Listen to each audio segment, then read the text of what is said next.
savoir pourquoi, hommes, femmes et enfants, qui ne voulaient que vivre avec des gestes.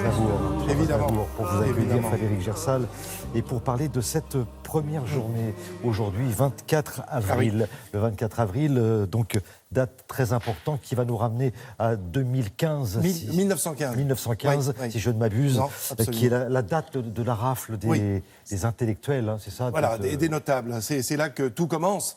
Même si ça avait commencé auparavant. Alors, je rappelle juste qu'il s'agit d'une décision de Monsieur le Président de la République, Emmanuel Macron, au mois de février de cette année, 2019, avec cette journée de commémoration, qui est une journée, qui est un jour férié en Arménie, qui est un jour évidemment chargé de souvenirs et lourdement chargé.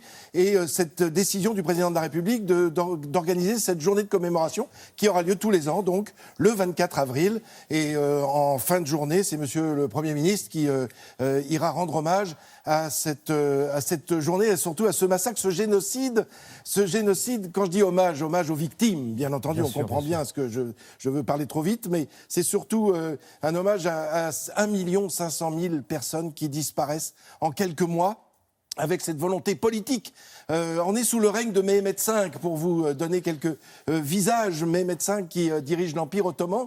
Alors on est en 1915, alors on peut se dire, mais on est en plein conflit mondial. Eh bien c'est ça, c'est ce que vont utiliser ces hommes au pouvoir pour justement mener ce génocide. Pourquoi ? Parce que... C'est quoi la genèse justement de ce conflit ? Alors, la volonté, le désir, le souhait des Arméniens d'avoir à l'intérieur de l'Empire ottoman au moins les mêmes droits que tous les autres. Et cela leur est refusé depuis déjà de très nombreuses années. À la fin du 19e siècle, déjà, des premiers massacres avaient eu lieu. Et là, je voudrais vous montrer les visages de deux chefs de la police et de ministres de l'Intérieur. Enver Pacha, d'abord, qui va mener ces opérations diaboliques. Et puis cet autre homme, Talat Pacha, qui lui est ministre de l'Intérieur.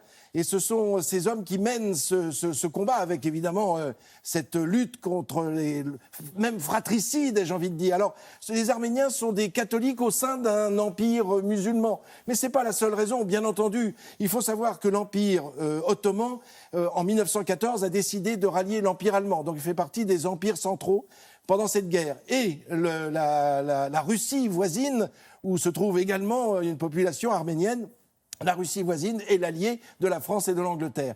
Donc l'accusation du pouvoir ottoman, c'est de dire que les Arméniens font le jeu des Russes. Et c'est l'occasion, évidemment, de mener ces massacres. Alors, ces massacres, ce sont d'abord des déportations. Vous l'avez noté, vous l'avez dit, vous l'avez rappelé, Thierry, 24 avril 1915, c'est le premier geste majeur, 2500 arrestations de notables et de personnalités dans l'Empire ottoman, des Arméniens. Et puis très vite, ça va se multiplier à la population. Alors on le voit, des déportations avec des trains qui sont utilisés déjà, encore, j'ai envie de dire, déjà, encore. C'est-à-dire que c'est le premier génocide du XXe siècle. Et alors les gens, hommes, femmes, enfants, personnes âgées sont mises dans des trains, mais des trains épouvantables, des trains qui sont d'habitude destinés, on le voit là, aux animaux, à transporter notamment des chèvres, des moutons. Et ce sont ces hommes et ces femmes et ces personnes âgées qui sont emmenés de village en village. Au fur et à mesure des étapes, ils sont assassinés, puis les trains s'arrêtent en plein désert, et là on laisse les gens errer dans ces déserts. Quand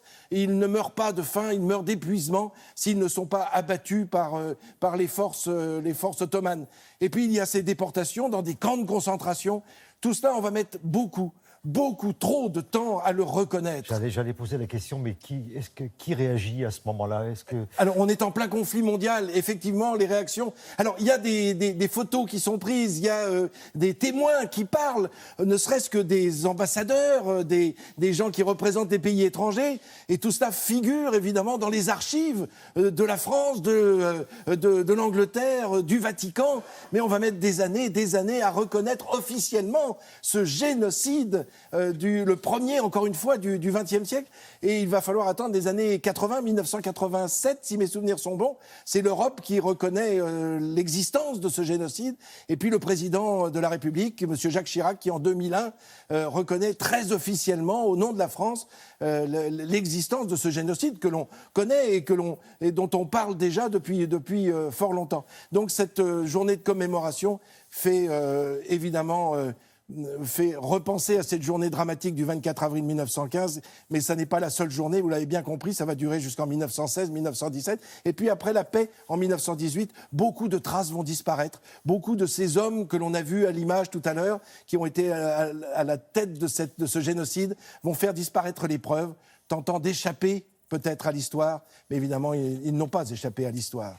Merci beaucoup. On va saluer tous nos amis arméniens. Ah oui, absolument. Qui nous regardent. Ils sont plus de 400 000 en France, hein, donc voilà. évidemment, et on est en communion pour cette journée de commémoration.